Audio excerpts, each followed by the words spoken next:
At exactly 3:47 p.m., Flight 372 from Denver to Seattle hit unexpected turbulence over the Rocky Mountains. The Airbus A320 jolted with a violent shudder that sent drinks flying, trays crashing, and passengers gasping in alarm. The seatbelt signs had just blinked on moments before the plane began to buck like a wild horse in a storm. 17-year-old Tara Malik gripped the armrests tightly, her knuckles white, her lips a flat line. Around her, people screamed. A woman sobbed openly 3 rows ahead, and a toddler howled inconsolably somewhere near the back. Oxygen masks dropped from the ceiling like grotesque marionettes. The cabin lights flickered. Tara's brain wasn't screaming, though. It was calculating.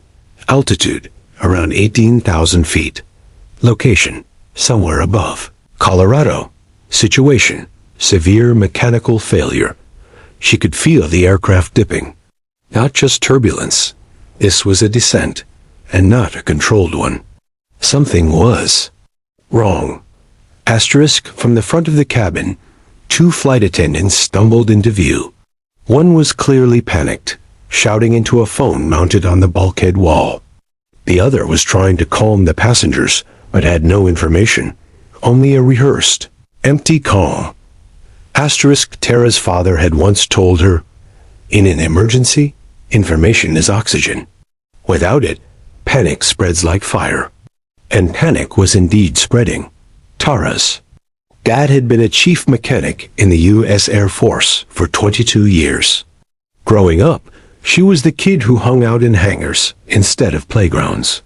While her friends played video games, Tara sat in decommissioned cockpits, flipping switches and reading manuals like bedtime stories. By the time she was 13, she could identify every control panel in a Boeing 737. By 16, she could simulate a landing on Microsoft Flight Sim better than most hobbyists. None of that was supposed to matter. But now, maybe it did. The plane dipped again, this time hard and fast. A collective scream surged through the cabin. Tara looked out the window. The Rocky Mountains loomed below like jagged teeth. Trees, snowcaps, shadows. She knew enough to realize they were in a controlled fall, for now. But not for long. A flight attendant staggered past. Tara unbuckled her belt and grabbed her wrist. What's happening? She asked. The woman blinked.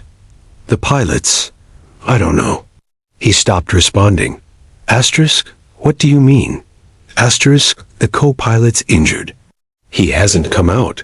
And the captain, he just gave up. Tara stared. Gave up? The attendant nodded, visibly shaking. He said we're going to crash. Then he just sat back. Time froze. Tara didn't think. She moved. I can help, she said. You're just a kid. Know how to fly. My dad trained me. If no one else is flying this thing, let me try. The attendant hesitated for a second too long. Please, Tara said, her voice steady. If you don't let me in there, we're all going to die. She saw it in the woman's eyes, the switch from doubt to desperation. Come with me. They moved fast, pushing past passengers too stunned to argue. Tara's heart was pounding in her ears, but her mind was clear. Every step closer to the cockpit felt like stepping into a place she never thought she'd belong, but always dreamed of. The door was cracked open, hanging awkwardly on its hinges. One of the locks had broken from the turbulence. Inside, the cockpit was chaos. Captain Weller sat with his head in his hands, mumbling to himself. The co-pilot Reyes was slumped against the panel, unconscious and bleeding from a head wound. Warning lights bathed the small room in red and orange glows. Alarms chirped and screamed like a battlefield of angry birds. Tara didn't wait. She slid into the co-pilot's seat, nudged Reyes gently aside, and scanned the controls. Her eyes moved with trained efficiency.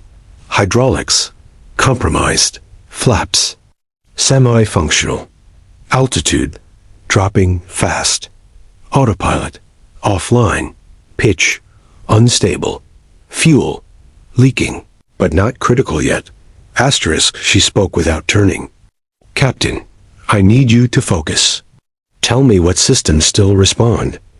Weller didn't move. Captain, she barked. Asterisk, his eyes flicked open, unfocused. I can't fix this. I've never, he mumbled. Asterisk, you're still breathing. That means we're not dead. Yet, she said sharply. Now snap out of it, or get out of my way. There was silence. Then slowly, Weller stood up and backed away, as if waking from a bad dream. Do what you can. Asterisk, Tara turned back to the panel and took a deep breath. Her hands moved like a pianist, returning to a familiar piece after years away. Her fingers toggled switches, adjusted the trim, re-engaged the manual rudder. The controls were stiff, and many were unresponsive, but some still worked. She activated the radio. Mayday, Mayday, this is Flight 372. Pilot incapacitated. Co-pilot down. Aircraft in descent. Altitude approximately 16,500 and falling. Request immediate emergency landing clearance. Repeat, pilot incapacitated. No response. She tried again. Still static. Mountains loomed larger through the cockpit window. They were too low for another long descent. If they couldn't level off or steer clear of terrain, it would be over in minutes. Asterisk, she remembered what her dad said once, while teaching her how to glide a powerless jet down onto a tiny strip in a flight sim.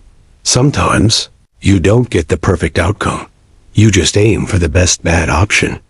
Asterisk, she scanned for flatland. Asterisk, there. A frozen lake. Not ideal. But flat. Asterisk, Tara wrestled the controls to steer toward it. The airframe groaned in protest. Her arms ached. Sweat dripped down her back, despite the cool air. Asterisk, still no radio. Asterisk, she grabbed the intercom and spoke to the passengers for the first time. Asterisk, this is Tara Malik. I'm 17 years old, and I'm not a licensed pilot, but I know what I'm doing. I'm in the cockpit, and I'm trying to land us. I need everyone to stay calm. Buckle up and trust me. She paused, swallowed. I'm not letting this plane go down. Asterisk, there was no way to know how the passengers would respond, whether they believed her, whether they'd panic again. But she couldn't focus on that. The frozen lake was coming fast. She lowered the landing gear. Only 2 lights went green. The third didn't respond. No time to troubleshoot. The wind howled louder as they descended, the ground racing to meet them. Tara kept the nose up, slowing their descent angle. The trees parted like the Red Sea as she brought the plane toward the ice. Asterisk, seconds before impact, she cut power and pulled up as gently as she could. Asterisk, the plane struck the lake like a hammer. Hard, jarring, teeth rattling. Ice cracked and groaned but held, barely. Metal screamed, sparks flew. Oxygen masks swung violently. People screamed. Overhead bins burst open, but they were alive. The plane slid, bounced once, then came to a trembling halt. Asterisk, smoke hissed from the engines. A few feet behind them, the ice had started to break. Asterisk, Tara just sat there, her hands still on the controls, breathing hard, shaking but intact. Asterisk, then she turned to the captain, still standing behind her, stunned. You want to take over now, Captain? Asterisk, he just stared at her. You saved us. Asterisk, no, she said, swallowing down the fear now bubbling up. I just didn't give up.